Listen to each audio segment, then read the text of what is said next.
Pessoal, Atlético 0, Coritiba 1, vitória do Coritiba aqui na Arena da Baixada, no primeiro Atletiba do ano. É bom lembrar que teremos no mínimo 3 e no máximo 7 clássicos Atletiba na temporada. Para ter 7 tem que ter na final do Paranaense e na Copa do Brasil.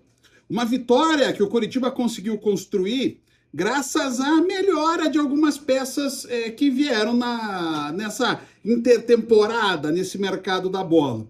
E o Atlético sentiu muita falta do seu principal jogador, Kevin Viveiros.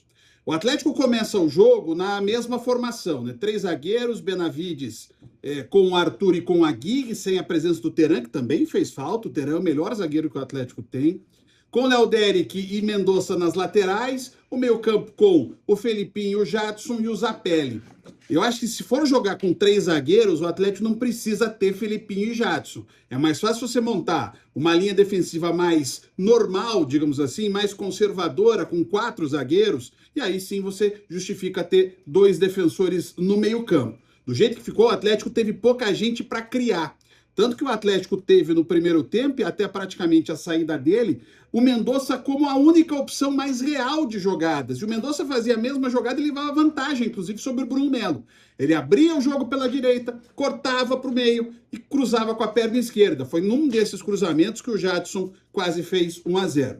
O Coritiba, dentro de um desenho já acostumado desse time, mesmo com tantas mudanças, né? Porque tem o Kozer que não era titular, o Tinga que veio, o Willian Oliveira que veio, Pedro Rocha que veio, Lavega que veio, o Coritiba também estava estruturado. Isso levou ao primeiro tempo momentos de equilíbrio de um lado, momentos de equilíbrio do outro. Aquele lance do Julimar em que ele perde o gol e ali, se não me engano, houve a marcação de impedimento, e teve o lance do Josué que também desperdiçou a oportunidade. Muito igual ao primeiro tempo, com poucas chances, mas um Atlético com mais posse de bola e um Coritiba um pouco mais incisivo, um pouco mais direto na fase ofensiva.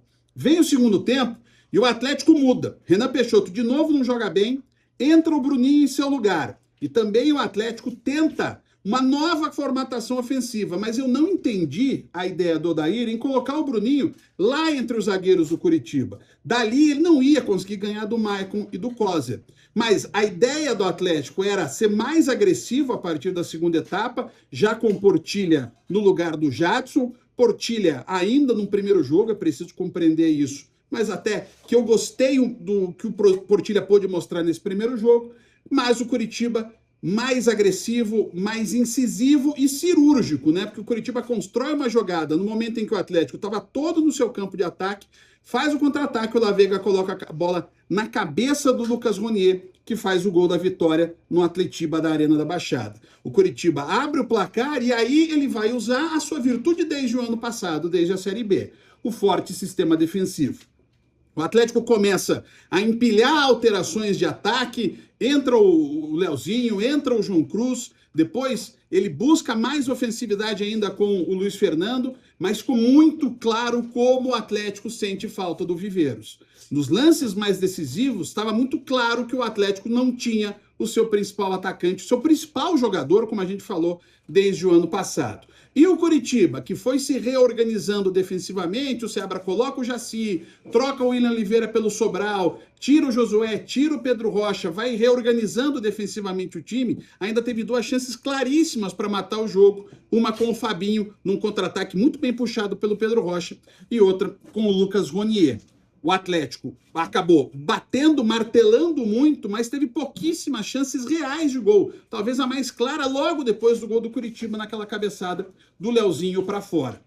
Fica do jogo pro Coritiba uma boa marca dos jogadores que vieram.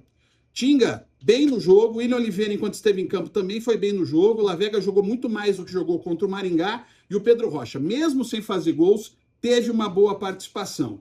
Já o Atlético, ele tem uma carência clara, tem uma distância muito grande entre o Viveiros e o Renan Peixoto.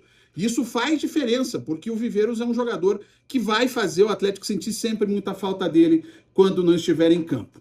Pelo que vivemos nessa hora da temporada, uma temporada que para o Coritiba foi o segundo jogo do time principal, para o Atlético foi o primeiro jogo do time principal. Há 10 dias da estreia na Série a movimentação do Atletiba me agradou. Estão prontos para o brasileiro? Não, é óbvio que não. muita coisa ainda para se acertar. Mas é claro, para o Coritiba vai ser mais fácil acertar, porque vencendo as coisas ficam muito mais tranquilas. Do lado do Atlético, fica clara a ausência de mais um jogador que o Atlético talvez precise no mercado para trazer, para suprir essa lacuna tão grande entre o Viveiros e os outros atacantes do time.